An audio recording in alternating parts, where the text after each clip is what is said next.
Buenas noches, esto es Zona Franca, yo soy Daniel Pacheco. Este fin de semana, Gustavo Petro tomó una decisión que será clave para el desarrollo de la política en Colombia por los próximos 2 años cortos que faltan para las elecciones presidenciales.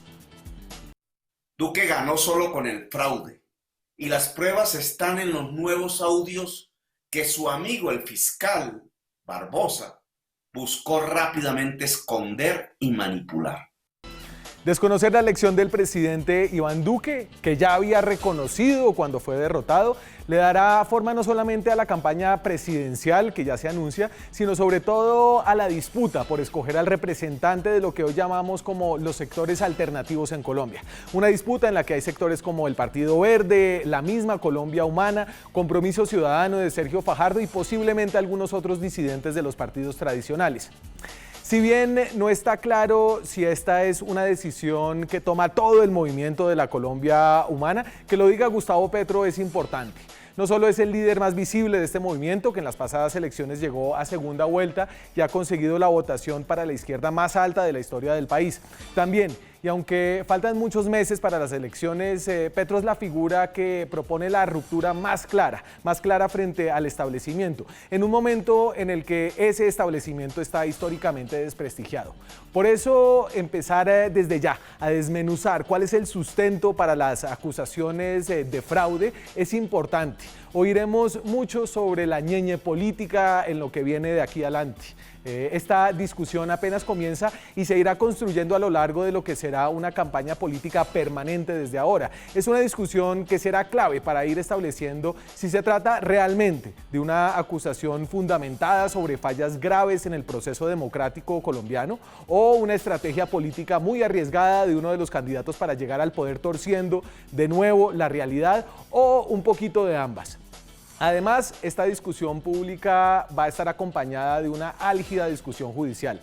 Debería ser la Fiscalía General de la Nación la que establece si en una campaña electoral se cometieron o no delitos como compras de votos masivos con dineros sucios. Sin embargo, el fiscal actual, Francisco Barbosa, no solamente es un íntimo amigo del presidente Iván Duque, lo que compromete su imparcialidad, Duque quien lo ternó a la Fiscalía, sino que Barbosa además es un fiscal cada vez más emproblemado, en un arranque errático de su gestión en la Fiscalía, que tiene apenas 4 meses desde su posesión.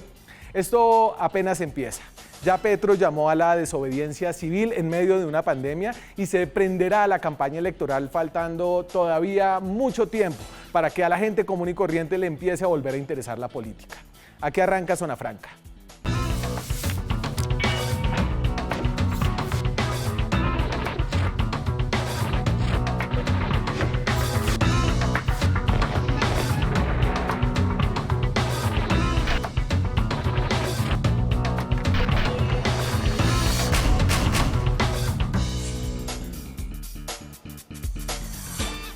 Esta noche estamos en directo desde Bogotá, son las 9:02 de la noche, después de una semana de pausa, un pequeño accidente haciendo deporte que me tuvo por fuera la semana pasada, pero aquí estamos de nuevo con ustedes para hablar de cómo se está moviendo la política, que hoy arranca con las declaraciones que hizo Gustavo Petro. Petro se despachó en un programa que hace un medio nuevo que se llama Cuarto de Hora. Un medio que dirige Holman Morris, que hace parte de esta nueva estructura de medios que ha creado este grupo político que incluye una plataforma que se llama Tercer Canal. Además, esta plataforma política y mediática que es el petrismo, tiene a Gustavo Bolívar, a Holman Morris y a Gustavo Petro comentando todos los domingos un poco al estilo de lo que están haciendo los Danieles, Daniel Samper Ospina, Daniel Samper Pizano y Daniel Coronel con los Danieles, comentando sus columnas que escriben semanalmente y publican en ese mismo medio Cuarto de Hora, un medio con una afiliación política clara los domingos. Ahí Petro lee su columna y suelta esta bomba política. Duque ganó solo con el fraude y las pruebas están en los nuevos audios que su amigo el fiscal Barbosa buscó rápidamente esconder y manipular. Un fraude que hace que considere Gustavo Petro al gobierno de Iván Duque un gobierno ilegítimo. Y esto es un cambio de posición importante. Gustavo Petro no solamente es un político importante de la oposición colombiana, sino que fue la persona que perdió las elecciones ante Iván Duque en el 2018. Y recuerden que al perder las elecciones es importante que el perdedor reconozca esa derrota, y así lo hizo en su momento Petro. Aceptamos su triunfo. No le vamos a pedir ministerios, ni embajadas, ni nada. Hoy somos la oposición a ese gobierno que él va a conformar. Somos oposición porque no coincidimos con él, no creemos que esté acertado de acuerdo a lo que dijo en su programa. Entonces, como les decía, este es un cambio importante que nace a propósito de la ñeñe política. La ñeñe política surgió después de que periodistas, activistas como Gonzalo Guillén, que ha dicho que su propósito en el periodismo es contar la verdad en la medida en que esa verdad ayude a derrotar a Álvaro Uribe, a quien considera un matarife, un asesino, y así lo he dicho. Guillén reveló los audios de la ñeñe política que estaban enredados en una investigación por un homicidio de Barranquilla. Guillén tuvo acceso a estos audios que, como dice Petro correctamente, estuvieron engavetados en la Fiscalía más de 2 años. El Ñeñe Hernández era un ganadero que murió asesinado en Brasil. El Ñeñe Hernández empieza a hablar y está chuzado por la Fiscalía porque está siendo investigado por este homicidio que tiene que ver con la estructura de Marquitos Figueroa, un narcotraficante del departamento de La Guajira, con quien el Ñeñe Hernández está vinculado. En esos audios sale una primera conversación que es la que abre este escándalo de la ñeñe política entre María Claudia la Callita Daza, María Claudia Daza, que es una asesora cercana de Álvaro Uribe con el Ñeñe, en donde el Ñeñe dice que hay que meter plata por debajo de la mesa en esa elección. Ahí empezó, pero el tema ha seguido resurgiendo. Además de hablar de plata debajo de la mesa, han salido más audios de la ñeñe política. Entre esos otros audios hay uno nuevo, que lo reveló el diario El Tiempo, que tiene que ver ahora con Nubia Estela, la directora del Centro Democrático. Esta es la transcripción que saca el diario El Tiempo de una supuesta aporte que quiso hacer un empresario venezolano muy rico, el señor Cisneros, en la que se lee lo siguiente. Dice Callita Daza: ¿sí sabes cuánto nos dio? $300.000. Y esto es grave. No solamente porque un extranjero no puede darle plata a una campaña electoral colombiana, como dice el artículo del Código Electoral, ahí lo tengo.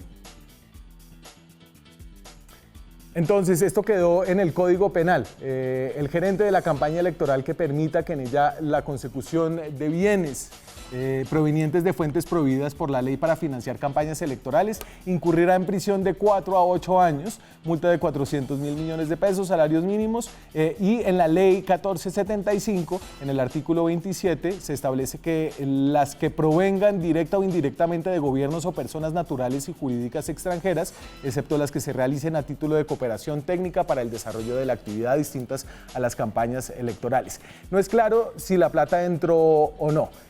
La respuesta de la señora, ¿la tenemos? No la tenemos. Ella dice básicamente que fue un lapsus, que no fue que le ofrecieron y que entró la plata, sino que habían ofrecido que entrara la plata.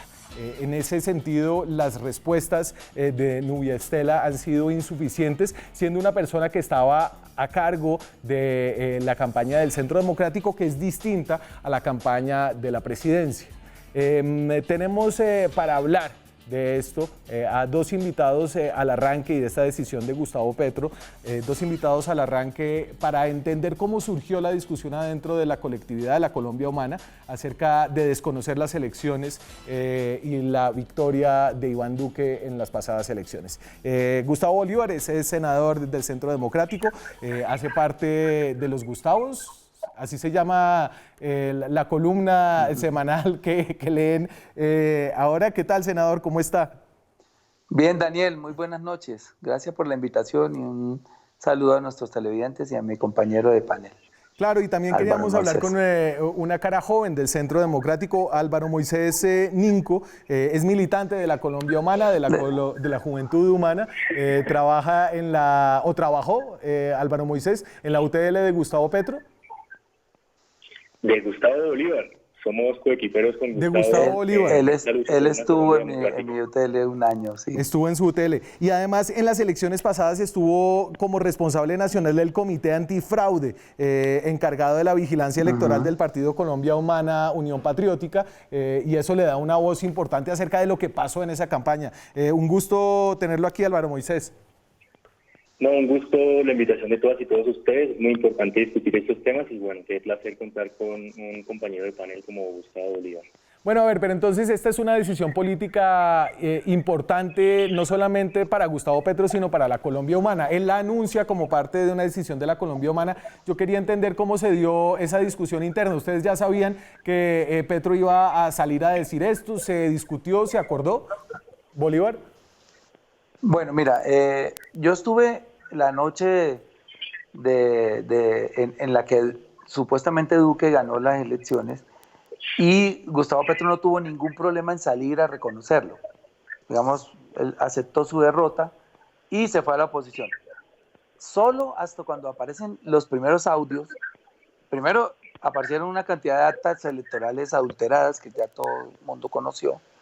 Luego aparecieron los primeros audios, los minimizaron los del Centro Democrático diciendo que es que este señor era un fanfarrón y que él hablaba de miles de millones, pero que era un fanfarrón. Resulta que ese fanfarrón, un tiempito después, le incautaron 1.2 billones de pesos en propiedades. Y hasta ahí quedó el asunto. Pero ya cuando aparecen la semana antepasada y la pasada, tres indicios muy graves, que son uno que ya tú leíste, el ingreso de $300.000 ilegales a la campaña. El otro, un audio donde el Ñeñe Hernández reconoce que está pagando a 50.000 pesos el voto. Y otro audio revelado ya creo que fue por Heliodoro y por Julián Martínez, donde ya se cuenta que había un dinero en Santander para comprar unos líderes de Sergio Fajardo que habían quedado volando cuando él se fue al voto en blanco.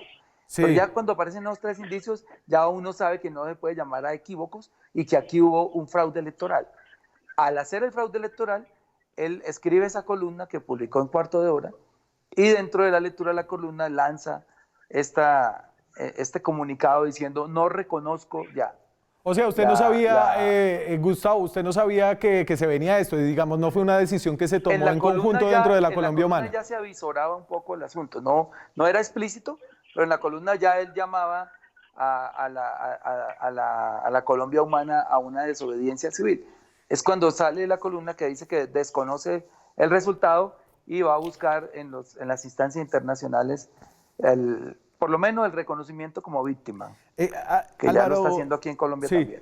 Álvaro Moisés, usted que estuvo encargado del Comité Antifraude, y este no es un tema nuevo para la Colombia Humana. Ustedes expresaron muchas preocupaciones acerca de al menos dos temas puntuales durante la campaña, y fue el tema de la transcripción de los formularios C14, que es el número de votos que se recoge en cada caja, que entra a un formulario y después tiene que ser enviado a ser contabilizado en la registraduría, y también acerca del software de la registraduría. Sin embargo, ¿vieron ustedes que la compra de votos fuera masiva en ese entonces? Es decir, estamos hablando de una diferencia de 2 millones de votos y eso sería una operación de compra de votos enorme. ¿Ustedes vieron algo en ese momento?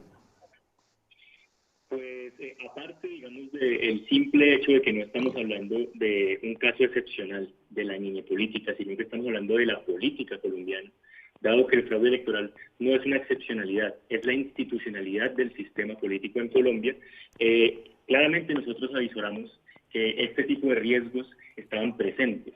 Veníamos recién en la campaña electoral de ver cómo el Consejo de Estado fallaba en favor del movimiento Mira, precisamente una sentencia, digamos, que en la cual planteaba abiertamente que hubo un fraude electoral en las elecciones legislativas del 2014. Y en consecuencia Sabíamos, digamos, que el fraude se estaba operando a través del software de la registraduría, razón por la cual el Consejo de Estado llamó a la registraduría a adquirir un software propio, llamado que la registraduría a día de hoy no ha respondido, no ha obedecido por parte de la justicia. Y en ese orden de ideas, no se nos hizo nada raro, digamos, cuando en el día electoral, tanto en primera vuelta como en segunda vuelta, recepcionamos cientos de denuncias de irregularidades electorales en todo el país, muchas de las cuales estaban asociadas precisamente a este tema de compra y venta de votos y aparte, digamos, a estas dinámicas oscuras de parte de funcionarios de la registraduría, no solamente en el orden de lo regional y de lo local, porque se suele pensar que el fraude electoral es un tema que pasa ya en las regiones alejadas de Colombia desde una perspectiva muy centralista, cuando en realidad se trata de algo que pasa a nivel estructural en la registraduría, porque el sistema político colombiano está determinado por el fraude electoral. Claro, pero entonces ahí no entiendo porque lo que desata este cambio de posición, de echarse para atrás del reconocimiento que había hecho Gustavo Petro, no es un tema de la registraduría, no es un tema de los C14, es el tema de la ñeñe política, que es un poco lo nuevo que surge, ¿cierto, Gustavo? Sí, pero hubo un antecedente que fue la merlanopolítica, o sea, la señora Merlano aparece en la entrevista famosa con Vicky Dávila y le dice que ellos compraron votos para Duque, o sea, es una autoincriminación, es una confesión, que en derecho la confesión es la reina de las pruebas. O sea, ella está ya reconociendo que le están metiendo votos, por otro lado, a Iván Duque. Y con respecto a una sentencia del Consejo de Estado, el Consejo de Estado cuando le devuelve las curules al MIRA dice, el software de la registraduría es corrupto y hay que cambiarlo. Este registrador pasado no permitió una auditoría a los códigos fuente, que es la que en otros países se le entrega a cada partido para que hagan una auditoría con ingenieros de sistemas para ver que el algoritmo esté funcionando. Aquí no lo han permitido con un pretexto, puedo decir una palabra bastante chimbo, y es que el software es alquilado. Imagínense, una democracia como la colombiana, que es de las más antiguas del continente, no tiene software, se lo alquilan a una empresa, creo que es Thomas & Greg, sí, hace muchos años, y ni siquiera tenemos para construir un software de verdad. Eso yo le decía al registrador Vega, antes de posicionarse, usted me está diciendo que Colombia cuando tiene elecciones y tiene un presupuesto de $1 billón, no tiene para mandar a... Pero senador, y ahí de nuevo me confundo, porque entonces entiendo que lo que hace que la Colombia Humana cambie su posición es la ñeñe política, ¿cierto? Y entonces sí, es el tamaño de lo que se empieza a conocer de la ñeñe política, que no es solamente una conversación del ñeñe con María Claudia Daza, sino es también una entre Nubia Estela Ortiz, la directora del Centro Democrático, y entonces se va sumando. Y entonces estamos hablando de que la magnitud aquí es importante, no es desconocer las elecciones porque se robaron un voto, sino porque hubo una compra masiva de votos. Sí, pero yo aquí te voy a dar una chiva. Nosotros hablamos antes de que él hiciera ese pronunciamiento con el abogado del Río. Y él como a él le entregaron los audios, ¿cierto? A él ya le entregaron los audios. Él nos contó que no era solamente Guajira, no era solamente Cesar, ni Santander, sino que ya en los audios él ya tenía pruebas de que también había habido una compra masiva en Magdalena. O sea que ya van sumando departamentos y son 24.000 audios, no se han oído todos. Ese de Magdalena no ha salido y creo que va a salir pronto, me da pena con él que lo haya chiviado, pero es para que la gente entienda que esto encierra una magnitud más grande de lo que pensábamos nosotros mismos. Y esto lo seguiremos escuchando porque, como usted dice, entiendo que son cerca de 20.000 horas de grabaciones de el ñeñe Hernández. Señores, acompáñenme, me voy a una pequeña pausa de comerciales y seguimos nuestra conversación en unos minutos. Seguimos de Zona Franca, son las 9:22 de la noche. Estamos hablando con dos cercanos militantes de la Colombia Humana, cercanos a Gustavo Petro, el senador Gustavo Bolívar, y de las juventudes de la Colombia Humana, Álvaro Moisés Ninco. Álvaro Moisés fue el encargado de la vigilancia electoral del Partido Colombia Humana durante las pasadas elecciones. Entonces, la escala de lo que estamos hablando, Álvaro Moisés, es una escala en la que, a ver, si Duque le sacó a Petro cerca de 2 millones de votos, y póngale que el voto se vende en Colombia a 50.000 pesos, digamos que la distancia es de 1 millón de votos, ¿cierto? 1 millón de votos que le quitó Duque a Petro, lo habrían puesto casi a la par, y estamos hablando de cerca de 50.000 millones de pesos que se tuvieron que haber movido en esa campaña electoral. Además del Ñeñe hablando de esto, ¿hay más sustento, hay más carne? Porque hasta ahora tenemos una cantidad de audios y yo creo que son audios importantes, audios que ponen en problemas sobre todo al centro democrático, pero no tanto a la campaña de Iván Duque. Esto se descubrió de carambola, porque ya como usted lo dijo en su introducción, al Ñeñe le interceptaron el teléfono porque lo estaban investigando por el asesinato del hijo de un señor al que le debía una plata, etcétera. Ese cuento ya lo saben. Entonces, dentro de esa interceptación aparecen todas estas conversaciones del fraude electoral, pero de las demás, que uno sabe que existen en todo el país muchos grupos parapolíticos que todavía existen, pues obviamente no podemos saber el monto ni en dónde, pero que si lo hicieron en la costa, lo hicieron nosotros. Eso sí, porque la consigna era clara, era nos unimos todos para derrotar a Gustavo Petro, porque ellos saben a lo que se enfrentan con un triunfo de Gustavo Petro, que es perder privilegios, es perder exenciones tributarias, es perder impunidad, es perder una cantidad de contratos que tienen al año. Entonces, lo defendieron a muerte. Y como usted dice, la ventaja no son 2 millones, sino 1, porque si le quitan 1, pues claro, Petro hubiera sacado 9 y él también. Sí. Entonces, ese millón, obviamente, tal vez no todo fue comprado, no sabemos la cantidad, pero sí había manera de inducir al electorado por otras vías, que ya todos conocemos. Claro, pero entonces... Pero el Consejo de Estado es claro en decir, un voto fraudulento anula una elección, un solo voto corrupto ya le quita legitimidad a una elección. Por eso Gustavo Petro dice, Duque es un presidente ilegítimo. Álvaro Moisés, ¿usted qué quería decir algo ahí? No, que si hay algo oscuro de investigar en Colombia es precisamente el sistema electoral. Digamos que el establecimiento político, al contrario del espíritu de la Constitución del 91, ha construido una institucionalidad electoral que, en lugar de ser transparente, es de todo menos transparente. En ese orden de ideas, incluso la misma MOE, que intentó trabajar en las elecciones pasadas con una fundación llamada Fundación Carisma, en investigar la contratación del software de la registraduría, se estrelló precisamente con ese entramado enredadísimo de alrededor de 14 contratos que se utilizan en todo este proceso, digamos, de contratación de los 14 software de la registraduría, porque hablamos de 14 software, de tal forma que ni siquiera con una gran cantidad de testigos electorales en Colombia se puede saber con certeza qué es lo que pasa en el día electoral y con las votaciones en general. Sería a través de una auditoría precisamente a ese software, pero en reiteradas ocasiones la organización electoral ha negado la posibilidad de que haya una auditoría a ese software. De manera que podemos de esa forma ver, digamos, que el fraude electoral no es una excepcionalidad, se trata de la regla en Colombia, la forma en que el establecimiento político se ha sostenido durante mucho tiempo. Incluso esto que está pasando con La Guajira, con el Niño Hernández, ya lo ha vivido Colombia. Vale la pena recordar que en 1904 el general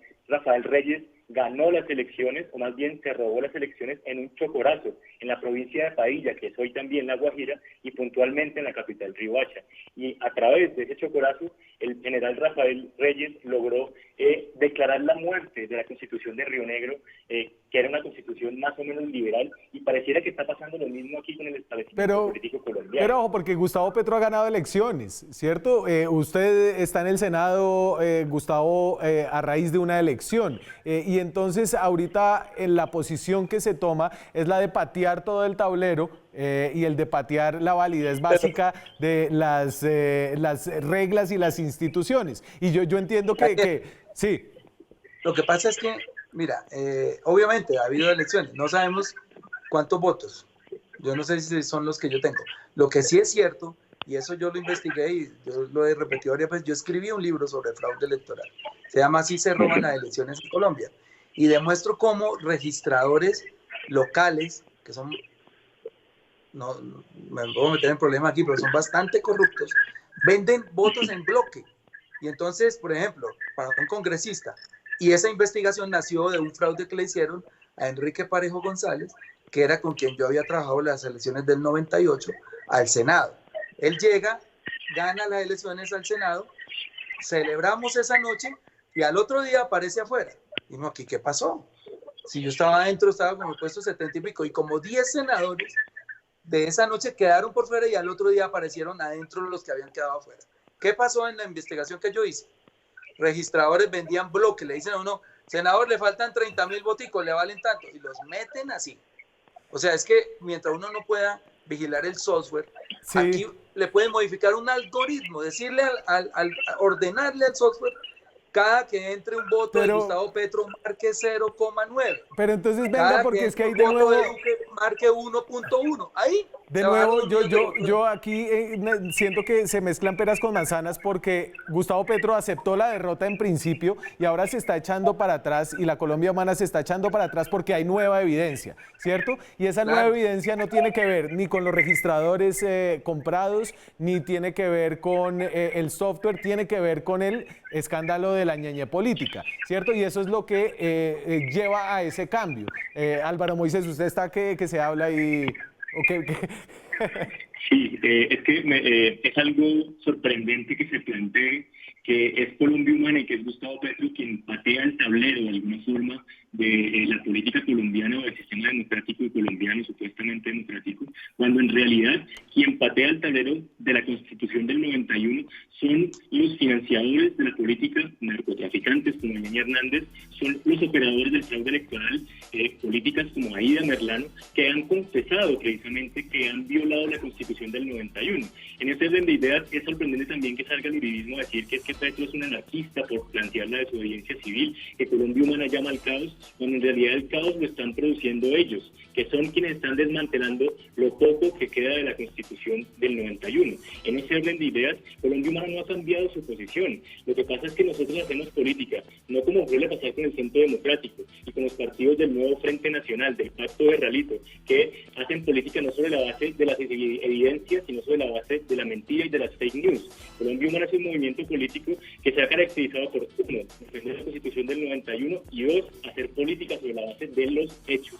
Y aquí no estamos discutiendo sobre una opinión, estamos discutiendo sobre un grave hecho de fraude electoral confeso por un narcotraficante que confiesa precisamente haber financiado una operación de fraude electoral. Aida Merlano confiesa que la operación del fraude electoral y la validación de esos votos comprados se hace a través del software de la registraduría. Lo dice en su entrevista con Vicky Dávila. Entonces no estamos revolviendo peras como Moisés, estamos hablando de un problema estructural en Colombia, que es que el sistema democrático, supuestamente democrático, se basa en el fraude electoral. Álvaro Moisés, entonces, y yo estoy de acuerdo, el hecho es que hay un señor en una grabación que dice que hizo un fraude, ¿cierto? No hay evidencia del fraude y desafortunadamente no hay una institución capaz en Colombia de investigar si esto sucedió o no. Y creo que ahí entramos en un punto ciego que es en el que estamos, en el que se deja de reconocer esta elección. El senador Bolívar... Hay un punto importante, Daniel, disculpa. Si hay una institución que tiene que investigar, pero tiene que declararse impedido y la Corte nombrar un fiscal ad hoc, porque como el mejor amigo de Duque va a investigar su propia campaña, que él incluso participó en esa campaña. Claro. Él tiene que declararse impedido y la Corte tiene que nombrar un fiscal ad hoc para que haya una transparencia en esa investigación. ¿Ustedes van a dejar de pagar servicios, señores? Sí, es que mira, cuando él llama a la desobediencia civil, es una cosa responsable, porque él dice, no podemos hacer una manifestación, que sería lo que a mí me gustaría, pues porque la pandemia ya agarró una fuerza impresionante y sería muy irresponsable sacar a la gente a contagiar. Pero hay otras maneras. Por ejemplo, él decía hoy, no manden los niños al colegio. ¿Cómo van a mandar los niños al colegio? Que el gobierno los está citando el 1 de agosto, cuando saben que los va a mandar al matadero, que estamos en pleno pico. Y los padres de familia, ¿cómo van a mandar los hijos? Y los universitarios, ¿cómo van a ir a la universidad sabiendo que se pueden contagiar y pueden morir? No paguen servicios públicos por dos razones. La primera, porque las electrificadoras están abusando, están llegando recibos 200, 300% más caros que antes de la pandemia. Y lo segundo, porque para acuartelar a la gente, para que la gente no salga a hacer desorden social y a seguir propagando la infección, pues toca ayudarle. Pero con allá en subsidios. Miami sí Y le uno cortan ocupa la eso era luz. los servicios. Ah, usted ya está en Bogotá, Gustavo. ¿Perdón? ¿Está en Bogotá? Vine a firmar una cosa en una notaría mañana, precisamente un poder para los abogados sobre ese tema, y ya me regreso otra vez. ¿Y cómo? ¿Cómo se va a ir de nuevo?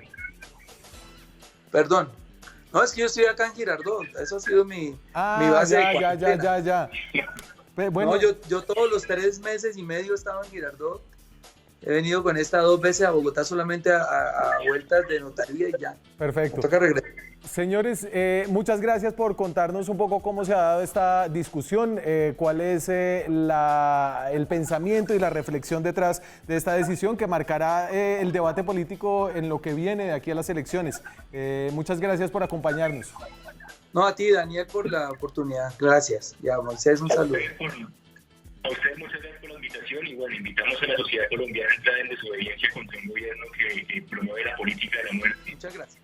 Muchas gracias. Nosotros seguimos aquí, tenemos otras voces, regresamos en minutos. Seguimos en Zona Franca, son las 9:37 minutos de la noche. A propósito, ¿y cuáles son las consecuencias de este desconocimiento que hizo el senador Gustavo Petro de la elección de Iván Duque? Elaboró esta mañana en una entrevista en la W. La forma como hemos propuesto que reaccione en estos tiempos actuales de pandemia es la desobediencia civil. No llevar a los niños al colegio en agosto, no pagar facturas de servicios públicos. Estamos viendo si el Comité de Paro lanza esa propuesta de desobediencia civil. Resguardar al máximo la sociedad. ¿Y cuál ha sido la respuesta del uribismo? Esto dijo el senador Álvaro Uribe Vélez. Hoy es el momento para denunciar que estos sectores prochavistas de Colombia quieren llevar al país a lo que fue la Venezuela prechavista, y necesitamos que el gobierno Duque tenga mucho más éxito, como lo venía teniendo hasta el mes de febrero en lo económico, cuando en marzo empezó la pandemia, y que tenga mucho más éxito en la lucha contra el narcotráfico y contra el crimen. Requerimos eso como presupuestos para poder luchar eficazmente en el año 22. Francisco Bernate es abogado, es profesor de Derecho en la Universidad del Rosario y es un defensor de las instituciones. ¿Qué tal, Francisco? Buenas noches, muchas gracias por hablarnos hoy. Pues Daniel, lo primero, muchísimas gracias, qué honor estar de nuevo en Zona Franca, muchísimas gracias por esta oportunidad y estoy muy feliz de estar acá.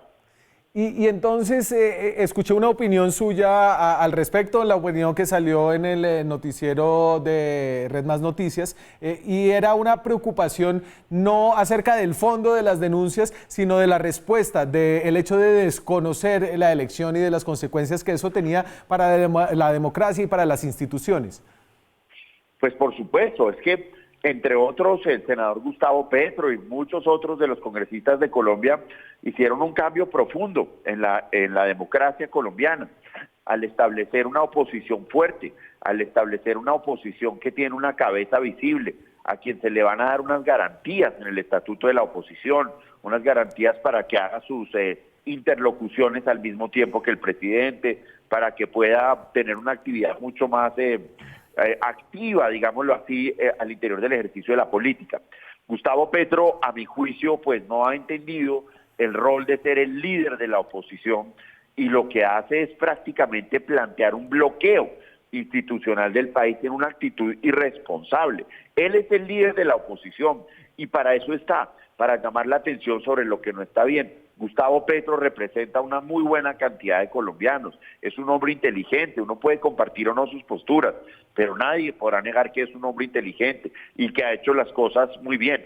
Pero la declaración de esta mañana es un verdadero y auténtico desafuero, donde da por sentado que las elecciones del año 2018 fueron compradas por el narcotráfico, cosa que no está demostrada. A ver, y entonces, a partir de ahí... hablemos un poquito de eso, porque usted es abogado y a usted le gusta llegar de los hechos que tenemos a una conclusión, ¿cierto? Y entonces los hechos que tenemos son una cantidad de grabaciones que son muy preocupantes, porque hay personas muy cercanas al presidente Álvaro Uribe hablando de meter plata por debajo de la mesa. Me refiero a María Claudia Daza, y también está ahora la directora del Centro Democrático del partido del presidente, que dice que recibió una $300.000 de Cisneros, del empresario venezolano. Entonces no son cosas menores lo que está ahí.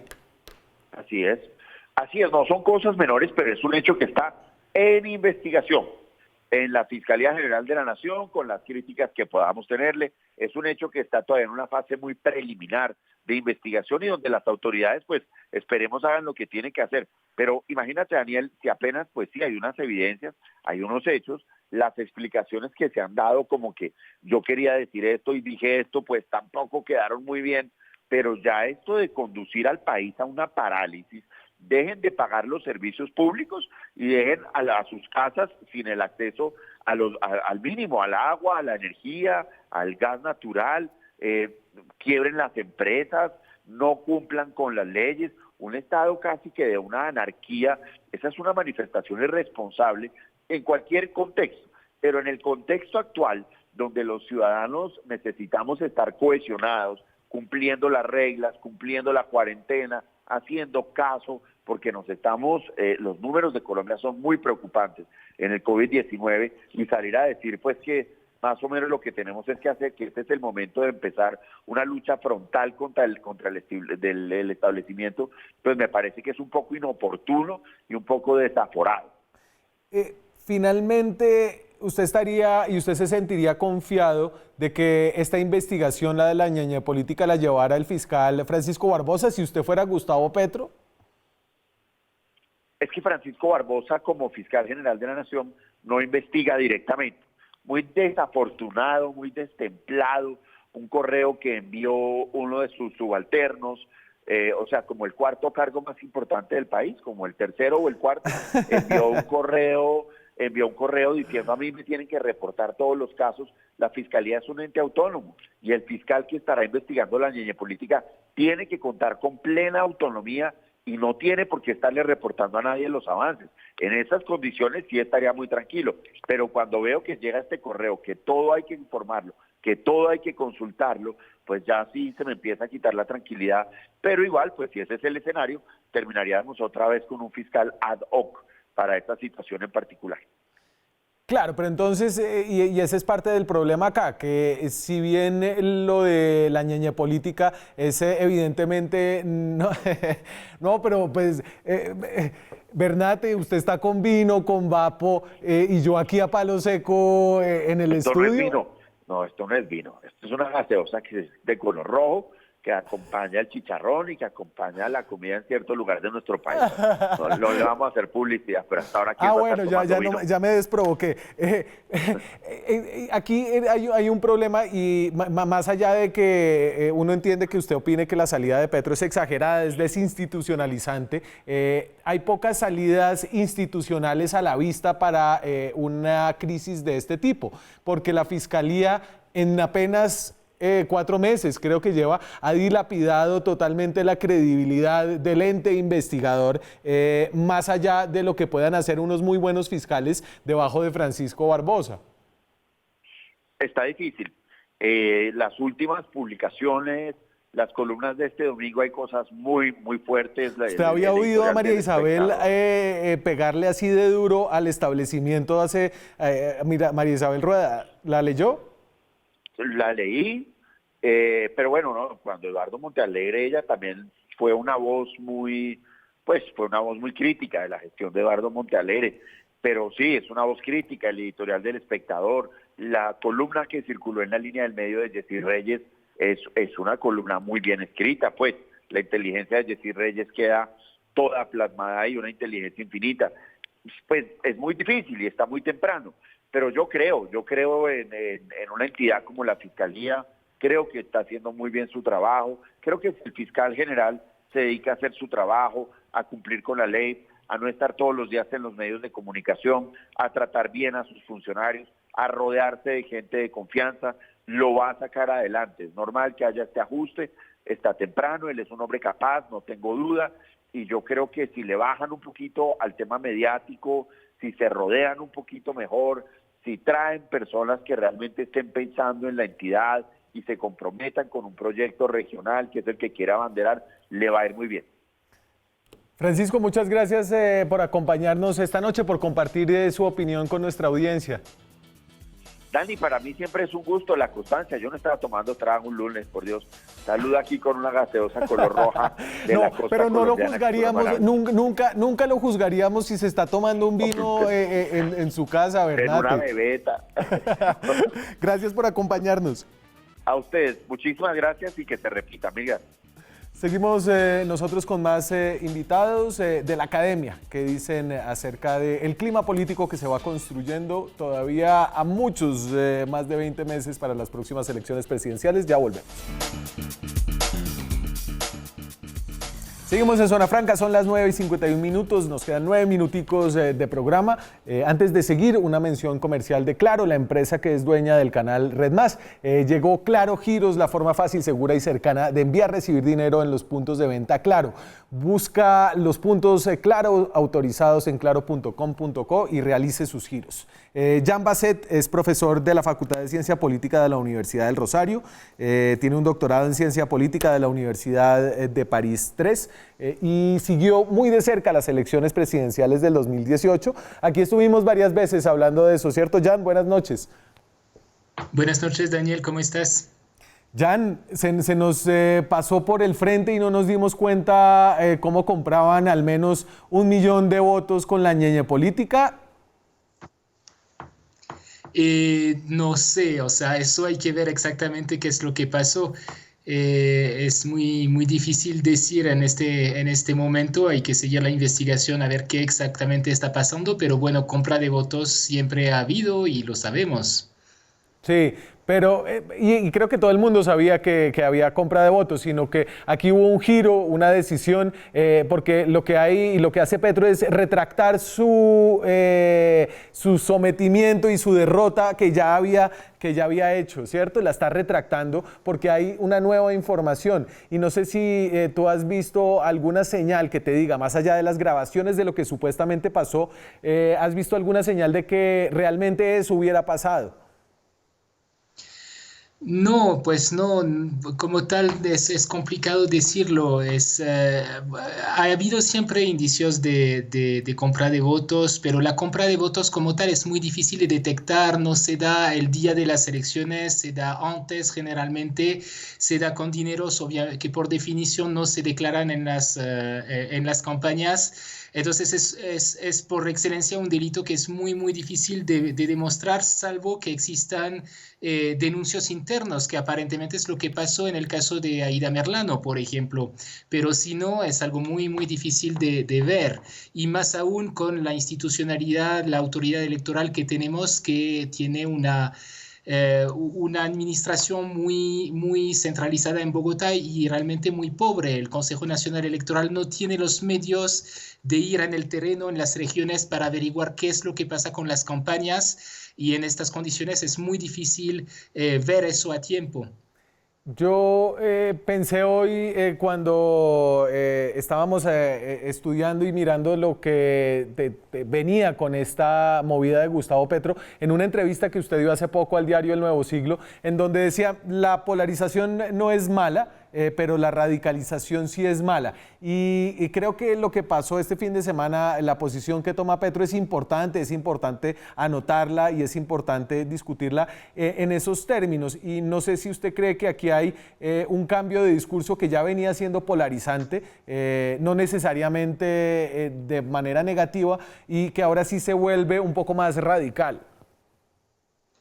Sí, efectivamente es polarizante en el sentido de que trata de construir un escenario en que él es la alternativa al gobierno Duque, de cierto modo, y eso, digamos, está bien, es un proceso normal, es hacer política finalmente, y eso no tiene por qué ser un problema. Lo que es más problemático, como decía mi colega Bernate justo antes de mí, es el desconocimiento a las instituciones que supone este llamado a la desobediencia civil. Y fíjense que es un poco lo mismo que pasó de una forma quizás un poco menos explícita, pero también simbólicamente muy fuerte, cuando el uribismo en su momento, en 2014, no quiso reconocer la victoria de Santos y no quiso asistir a su posesión, ¿no?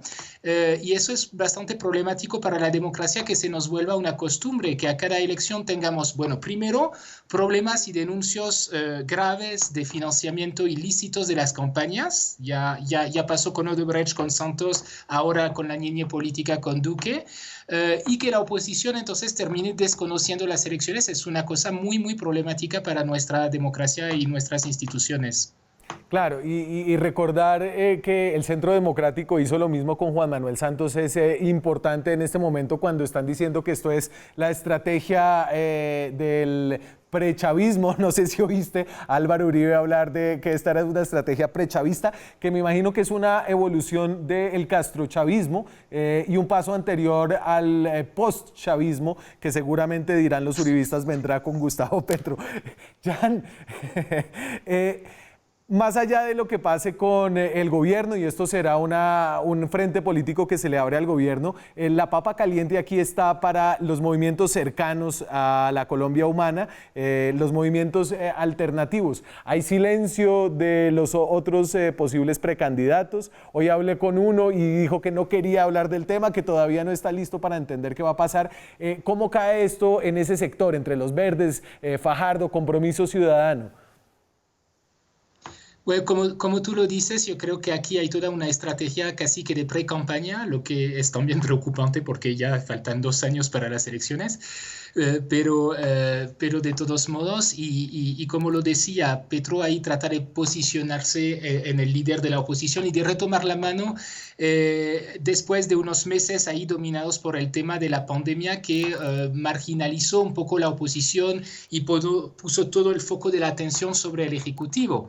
Y este periodo excepcional está llegando a su fin en este momento, lo vemos en las encuestas, ¿no? Duque había vuelto a subir en las encuestas y en las últimas ya vuelve a su nivel anterior, y entonces volvemos un poco al escenario político normal, de cierto modo, y Petro entonces está tratando de aprovechar este escenario para tratar entonces de posicionarse como el líder de la oposición, y esto es un mensaje hacia el gobierno, pero también, como tú lo dices, hacia las otras fuerzas de la oposición, que pues vamos a ver un poco cómo reaccionan a este discurso de Petro, pero la forma en que lo pronuncian no está hecho necesariamente para generar consenso en la oposición en este momento. Claro, la Colombia humana y la forma de hacer política de Gustavo Petro es muy efectiva en enfocarse en una cosa y en volver esa cosa, generalmente son cosas, lo que es paradójico para una Colombia que es humana,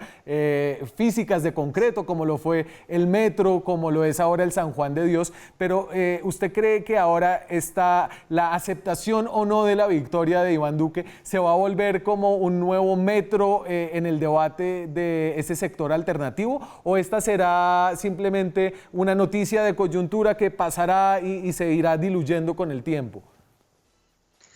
Pues vamos a ver, yo no estoy tan seguro porque todavía está el tema de la pandemia, la gente está en otra cosa, como vimos ahí, llamar a la desobediencia civil en este contexto plantea, es prestar un poco, dar papaya para recibir muchas críticas de cierto modo, y además pues no está tan seguro que la gente siga este llamado de una forma masiva, ¿no?